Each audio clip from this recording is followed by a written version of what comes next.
Welcome to Ask a Puppy Trainer Show. This is where we answer all of your questions about puppyhood. I'm Bethany. And I'm Sparky from the Puppy Academy. If you have a puppy question you need help with, join us live every Wednesday at 1 p.m. Pacific time on Instagram or TikTok at the Puppy Academy. This is where we tackle your toughest training challenges and guide new puppy parents on how to make puppyhood easy. If you're ready for more in-depth puppy help right now, check out our online school at thepuppyacademy.com to have us personally guide you through every step of puppyhood and in raising a happy, well-mannered pup. We're excited you're here. And now, let's get to the show.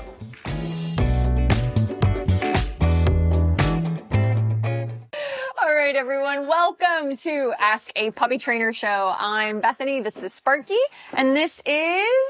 Did you forget? Are you reading her tag? No, you don't get to read her tag. Zoe. Who is this? Zoe. She was going to say Ruby because they look so similar.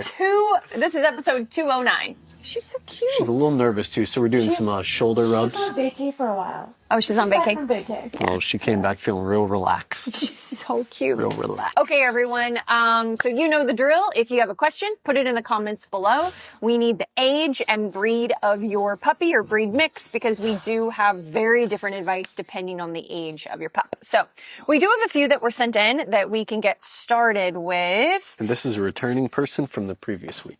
This is the Little Grace Farm. Yeah, I don't know where my phone is, so. Is it in your pocket for Nope, TikTok? it's gone. It's gone. Cool. All right, cool. I found it. Zoe was hiding it. You just start up. Stressful. Catch up in a moment. Stressful start. Okay, we're good. Oh, hello, Zoe. Do I have a good smelling beard? She's like, smell your breakfast. I can hear her sniffing you. She's very into it. Did you say smell your breakfast? I was waiting to see if you caught that. The flavor saver? The flavor saver. The flavor saver. Okay.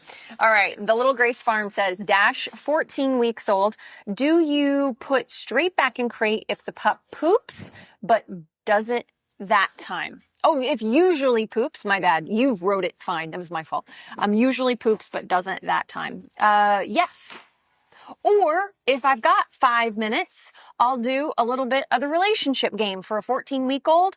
The relationship game is easy, quick, requires very little effort. You just have a handful of kibble or healthy treats, and you just say, Dash, and he looks at you, you move back, good, piece of food, walk a few steps. Dash, move back, piece of food, walk a few steps. Eventually it's Dash, come, and then eventually it's put some kibble on the ground.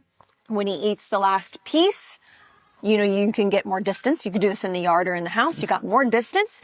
Dash, come. So you just get some exercise. That's my point, by the way, is just do an easy exercise to get the dog moving and then go back to ignoring. 5 to 8 minutes later, you might have your poop. If you don't have time for that and you're trying to get the kids off to school, put them back in crate for 15 minutes, finish everything up, do another potty break. That would be my advice. What about you? Was it just pee or poop? Poop. Just poop? Yeah. I'd do back to crate. The reason she mentioned the other stuff is the movement will sometimes get them going. It's like if you take a short little walk, you can get your own bowels going. Same thing for dogs. Same thing. Little movement helps. Oh, we've got stuff. Are you on Instagram or TikTok? I'm on Instagram. I'm the Thank you. Instagram person. Spark's dad wants Spark in here. Spark's dad wants Spark. Yeah. Spark is a wiggler. He doesn't sit still. He has about 30 seconds in him, and then he's like trying to climb over my shoulder to sit on the back of the couch like a cat. Have we tried Spark before? I have tried Spark. I have for sure. Try Spark. Next week we're gonna try Spark. But he's graduating. What? He's graduating soon. Could just go get him if you want. Okay. Yeah. If you want Spark, we'll bring in Spark for you. Wait, you gotta take Zoe. Wait, you have to take Zoe? She looks real comfy. You forgot she was here, huh? No, they're gonna be playing. Yeah, and we're not body blocking on camera. She was so proper. She was comfy. But wait till Spark comes in, she plays with Spark. That's her buddy. All right. Yeah, dang, I was hoping Spark would make the video today. Is Spark small? He's coming in. He's coming in. Oh, Spark is wiggly. I love how Spark looks. Well, wait, I want to make sure I have the right dog. Is that the Pomsky? Yes, it is. Yes, so cute. I love watching him play too and work. He's so spunky. Okay. Meeting Mabel says, and this is definitely going to get interrupted, Mabel, with Spark coming in, so bear with us. But, I was seeing if that was Spark. There's another funky. That's Milo. Mix, Milo. He's a pug Frenchie mix. Pug Frenchie. Hey. You see the little twist on the tail at the very... He's got a tail that's like this long, and only the last 3 inches does the twist, like the corkscrew of a pug. Give me that puppy. Hey, Spark. Give me that puppy. What, It's an Sparky older doesn't hold puppy. Spark? It's an older puppy. Try to use legs. Woo! Hi. He's very happy to see you. Your parents are here. You want to say hi, Spark? Hi, Spark. Oh my goodness. Took me 3 weeks to get used to hearing my name and not have it associated with me. Oh, you hit my mic. There we go. Sorry, guys. All right. So, Mabel, I'm going to get to you. I'm just going to make sure Spark is settled in. Well, this is pretty good.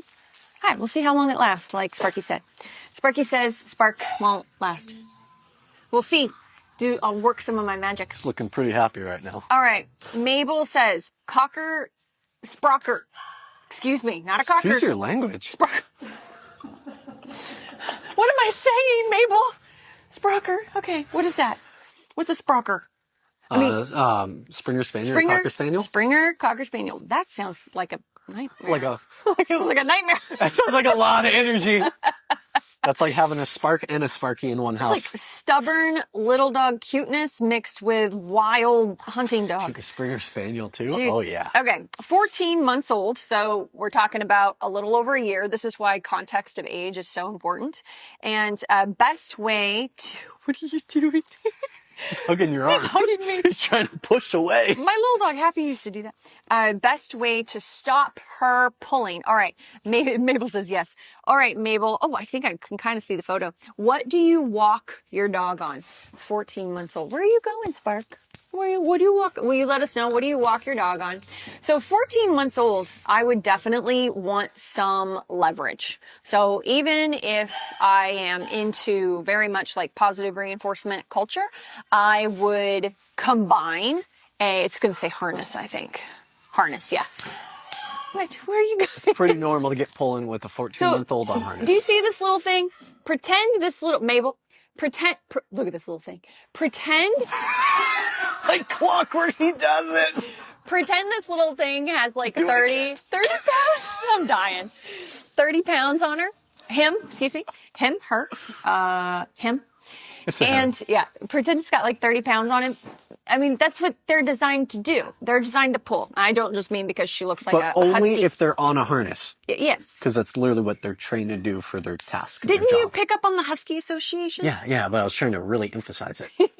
Really emphasize it. My point is just that there are very few dogs that can walk on harness and not pull. You have to build an insane amount of food drive, or the dog is incredibly sensitive to leash pressure, isn't much of a go-getter. Even service dogs, a lot of times, just to be honest, they're trained on gentle leader first before harness, and then they learn that their harness is a working tool, so they're wild when their harness isn't on. Or they reach about 1.5, and then the owners, they can't be a service dog, so they come to Sparky and I to do, some more balanced training to hopefully keep them in service dog training. We help them harness the energy to create a more complete understanding. Was that a play on words? We I help guess them so, a little harness bit. the energy? Yes. Yeah, So- was. It was a play on words. It was totally on purpose. My point is, Mabel, you're not doing anything wrong. The harness wasn't designed for a dog not to pull. That does not mean that you can't see dogs on social media and dogs can't be trained on harness. That's not what I'm saying. Everybody simmer down. It's not what I'm saying.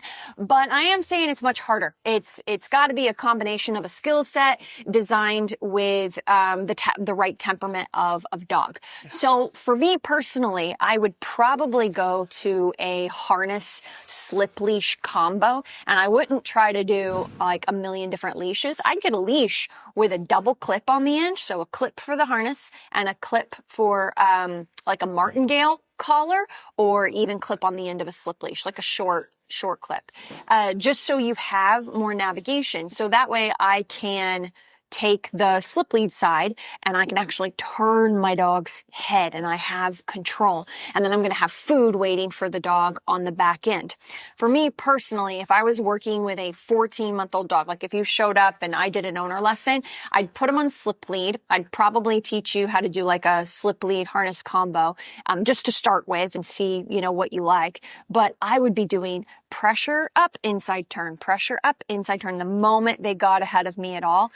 I wouldn't do like a lot of popping or anything like that with like a brand new 14-month-old dog They new won't to respect this. the pressure. They won't respect the pop. They It's push through hot. it. to be in follower mode first for pups. Yeah, so I would be doing a lot of turns on the outside with food, and then if I've really got a lot of drive, I'm doing 20 inside turn, till that dog starts looking at me, respecting space, and following me. And this isn't around distractions. This is in a calm, neutral environment to teach it before Backyard. going out to distractions. Backyard, front yard, driveway, hallway of an apartment How old building. was the dog? 14 months? 14 months old. I would probably do an easy walk too then, because those joints are developed. If it's a male or female dog, by at least 16 months, they're almost fully developed. I like They're not going to 18. get that much growth.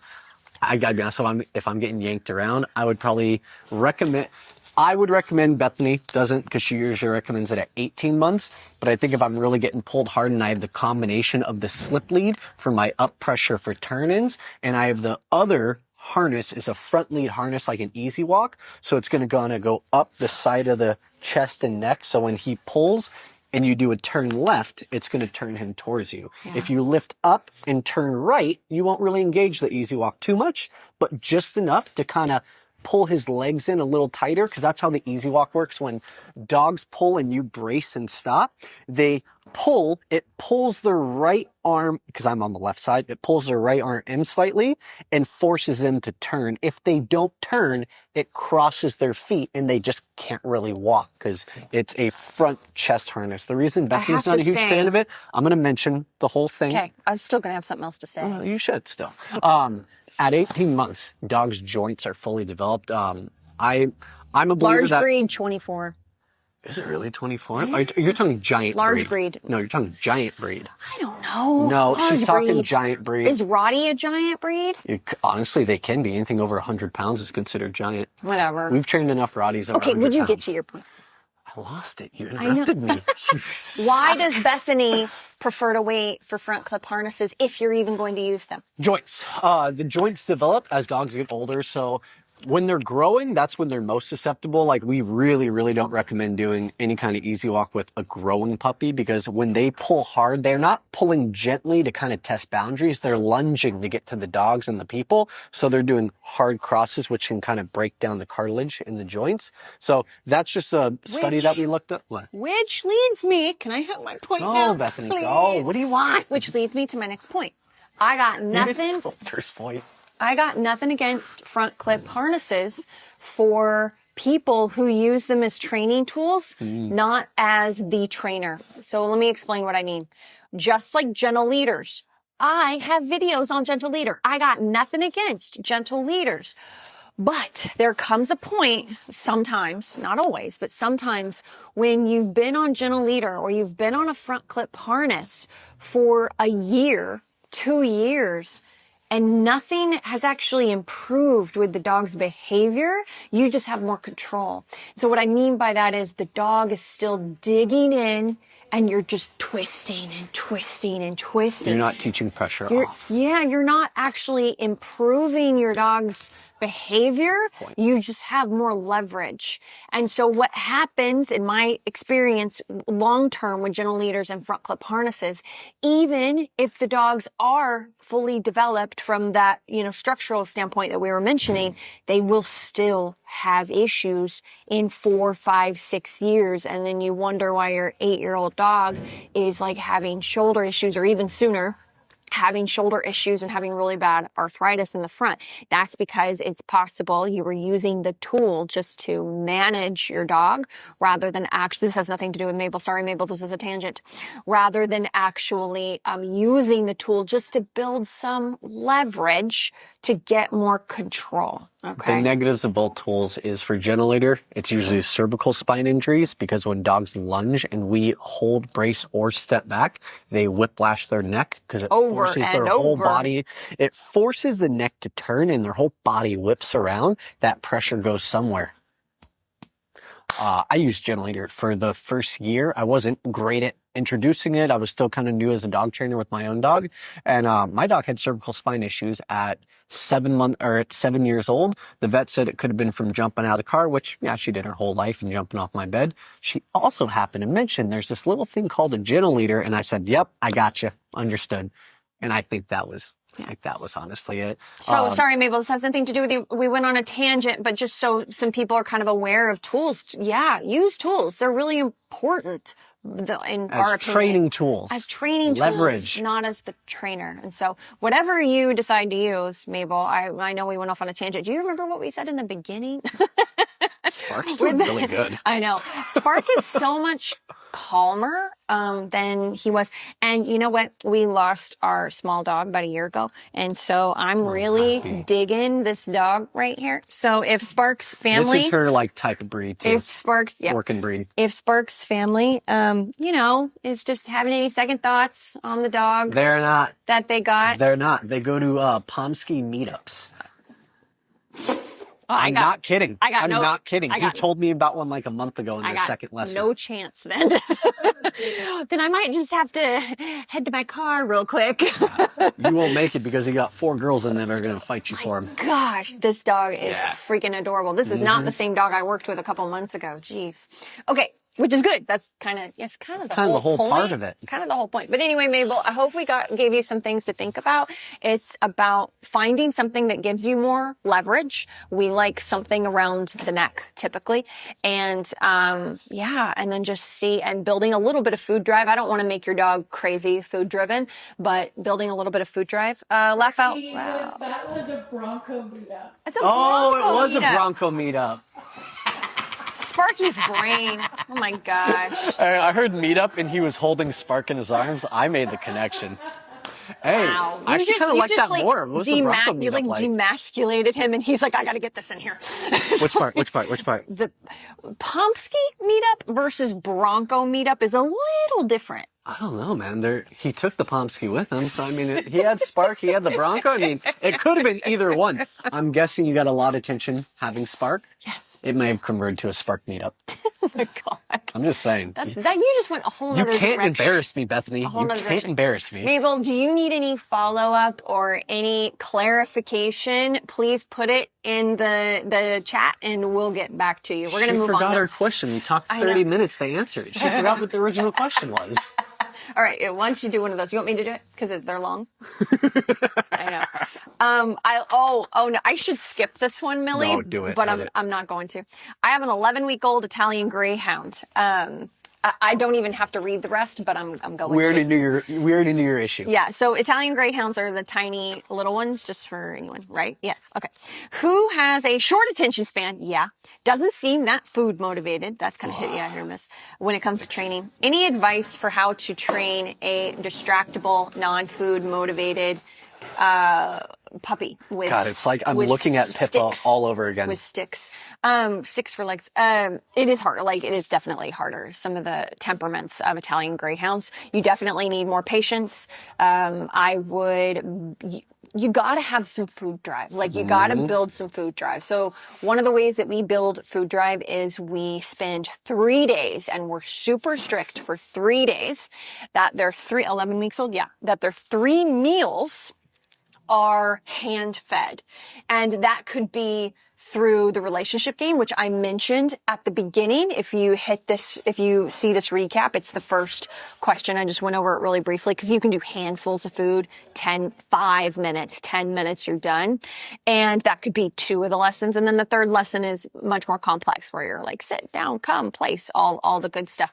Where if that dog doesn't eat, if they're like done, then the dog is done. Like, you put the kibble away. It's not like you're not offering it, and you wait until the next meal. We'll do that for as much as 3 days.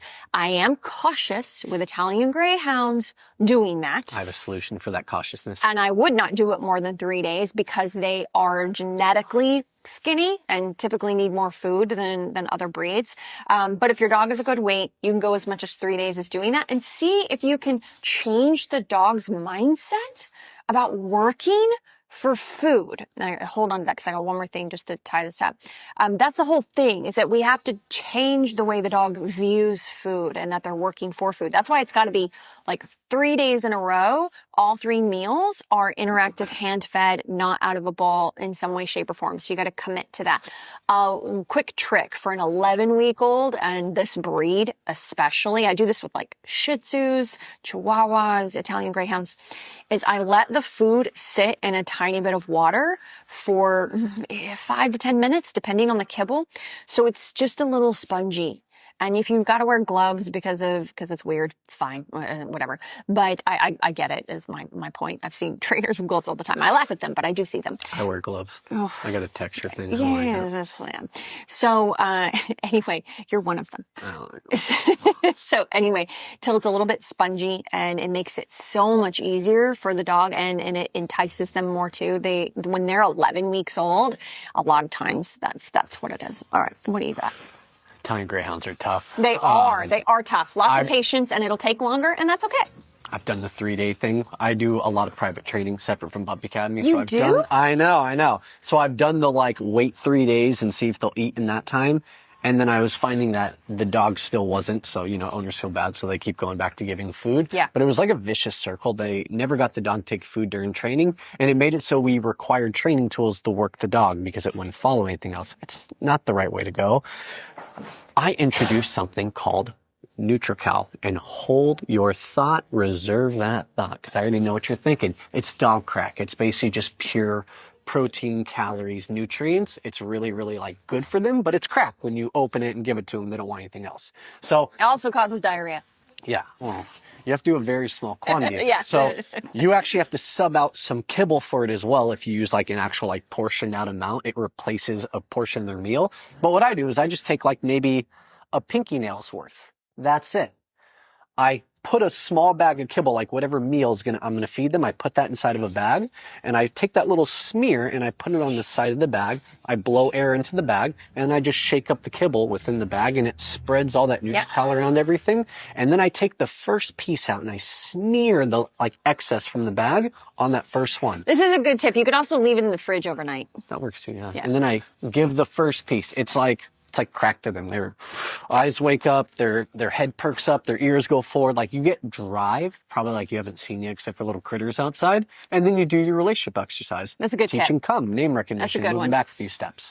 Yeah. How's it? That's a good one. I haven't heard that in a while. I used to down from the pinky nail to literally a dot after a while, so it just smells like it. Do you remember I think it was Nature's Balance, those logs? Oh, I used to love those. Yeah. So I would do that with the logs because they would also give diarrhea. And so I would chop one slither up in a bunch of pieces and I would mush it as much as I can. It's not as mushy as what he's talking about. It's still firmer, but just putting that with kibble in the fridge overnight and kind of mushing it all together. And I could get dogs to take more. So Spark is now watching another dog work with Emily and he's like, that's what I'm supposed to be doing. I'm done with being held and loved. I want to work for a living. Isn't that what it is, buddy? Yeah. Are you done? Oh my God, he's so cute. He's mine. I'm going to put my name. And that's a question we asked ourselves. Is he actually done or is he just getting a little bit fussy? He got fussy a while ago and Bethany slowed that down. Yeah. This is I'm done. We continue holding him. We'll start getting licked at, which is anxiety. Yep. Nipped at, which is frustration and anxiety. And then we become needy. This is what happens when you pet a dog. Bye, Spark. I love you so much. I want to adopt him. Okay, when you pet a dog, a puppy, even a cute little 10-week-old puppy that's growling at your kids, you just hit the thing. I know I hit it. I know. It's fine. It's fine. If you wonder why your 5-month-old puppy is growling at the kids when they're on the couch, that's because when they were 10 weeks old, your kids kept pestering them and they wanted to do something. They didn't want to be touched. You actually break trust and you become needy to the dog, and it's they don't want you. So if you start to notice that about your puppy or your adult dog too, if we got any of those people watching, get your hands off of them. Stop. Go buy a teddy bear. I can be honest. That might be one of my favorite explanations of what you just did. We've been doing this for a long time. That was good right there. You are needy when you keep petting a dog that doesn't want to be pet. That's how they see it. You become needy. That's how they see it. That's good. I like that. I like that a lot.